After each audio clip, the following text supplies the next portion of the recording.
नमस्कार.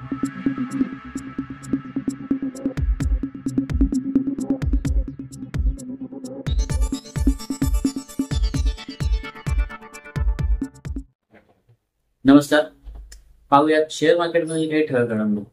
मंगळवारी दिवसभराच्या व्यवहारानंतर सेन्सेक्स 75,301 वर, तर निफ्टी 22,834 वर आणि बँक निफ्टी 49,315 वर बंद झाले. LIC बाजार बंद झाल्यानंतर कंपनीने आरोग्य विमा व्यवसायात म्हणजेच हेल्थ इन्शुरन्स बिझनेसमध्ये प्रवेश करण्याबाबतच्या अहवालांवर स्पष्टीकरण दिले आहे. LIC ने सांगितले की एका स्वतंत्र आरोग्य विमा कंपनीतील म्हणजेच हेल्थ इन्शुरन्स कंपनीतील हिस्सा खरेदी करण्यासाठी कंपनीची चर्चा प्रगत टप्प्यात आहे. तसेच महामंडळ आरोग्य विमा व्यवसाय सुरू करण्याची योजना आखत आहे. मंगळवारी LICचा शेअर 1.58% वाढीसह 757.20 रुपयांच्या पातळीवर बंद झालाय. GR इन्फ्रा प्रोजेक्ट्स कंपनीला NHAI कडून 4,263 कोटी रुपयांच्या प्रकल्पासाठी लेटर ऑफ ऍक्सेप्टन्स म्हणजेच LOA प्राप्त झालाय. कंपनीला नियोजित तारखेपासून 910 दिवसांच्या आत हा प्रकल्प पूर्ण करायचा आहे. मंगळवारी कंपनीचा शेअर 3.76% वाढीसह 942.40 रुपयांच्या पातळीवर बंद झालाय. सॅनोफी इंडिया कंपनीने जाहीर केले की मंगळवारी 18 मार्च रोजी कंपनीच्या संचालक मंडळाची बैठक झाली. या बैठकीमध्ये 31 डिसेंबर रोजी संपलेल्या आर्थिक वर्षासाठी अंतिम लाभांशाच्या रेकॉर्ड डेटची घोषणा करण्यात आली आहे. त्यासाठी रेकॉर्ड डेट 25 एप्रिल 2025 निश्चित करण्यात आली आहे. कंपनीने प्रति शेअर 117 रुपयाचा अंतिम लाभांश म्हणजे इंटरिम डिव्हिडंड जाहीर केला आहे. मंगळवारी कंपनीचा शेअर 0.16% वाढीसह 5,580 रुपयांच्या पातळीवर बंद झालाय. कॅप्टन टेक्नोफास्ट कंपनीच्या संचालक मंडळाची बैठक 18 मार्च रोजी संपन्न झाली. या बैठकीमध्ये प्रत्येक शेअरसाठी एक बोनस शेअर देण्यास कंपनीने मंजुरी दिली आहे.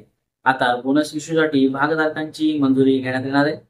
कंपनीनुसार बोनस इश्यूसाठी रेकॉर्ड डेट कंपनी लवकरच जाहीर करणार आहे. मंगळवारी कंपनीचा शेअर 5.36% वाढीसह 590 रुपयांच्या पातळीवर बंद झालाय.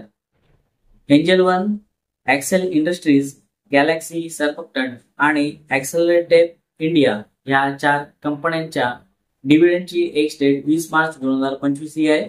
एक्स डेट पूर्वी 19 मार्च रोजी या शेअर्समध्ये हालचाल होण्याची शक्यता आहे. वेस्टलाईफ फूड वर्ल्ड कंपनीने माहिती दिली की अक्षय जाटिया यांची कंपनीच्या मुख्य कार्यकारी अधिकारी म्हणजे CEO पदी नियुक्ती करण्यात आली आहे. मंगळवारी कंपनीचा शेअर 3.18% वाढीसह 708 रुपयांच्या पातळीवर बंद झालाय. येस बँकेला मुंबई आयकर विभागाकडून 145 कोटींची टॅक्स डिमांड नोटीस प्राप्त झाले.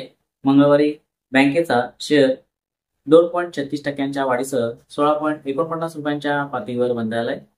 डॉक्टर रेड्डीज US FDA ने AVT03 साठी बायोलॉजिक लायसन्स अर्ज मंजूर केलाय. डॉक्टर रेड्डीजने ॲल्वोटेक सोबत भागीदारीत हा अर्ज केला होता.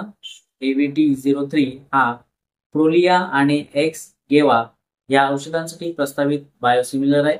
मंगळवारी डॉक्टर रेड्डीचा शेअर 1.07% वाढीसह 1,163 रुपयांच्या पातळीवर बंद झालाय. झायडस लाईफ कंपनीला ॲपालुटामाइड या औषधासाठी US FDA कडून अंतिम मंजुरी मिळाली आहे. ॲपालुटामाइड हा औषध प्रोस्टेट कॅन्सरसाठी वापरला जातो. मंगळवारी झायडस लाईफ सायन्सेसचा शेअर 1.34% वाढीसह 904.65 रुपयांच्या पातळीवर बंद झालाय. L&T कंपनीची महत्वाची बैठक 21 मार्च 2025 रोजी होणार आहे. या बैठकीमध्ये कंपनीसाठी निधी उभारण्याच्या बाबत प्रस्तावावर विचार करण्यात येणार आहे. मंगळवारी कंपनीचा शेअर 3.07% वाढीसह 3,271 रुपयांच्या पातळीवर बंद झालाय.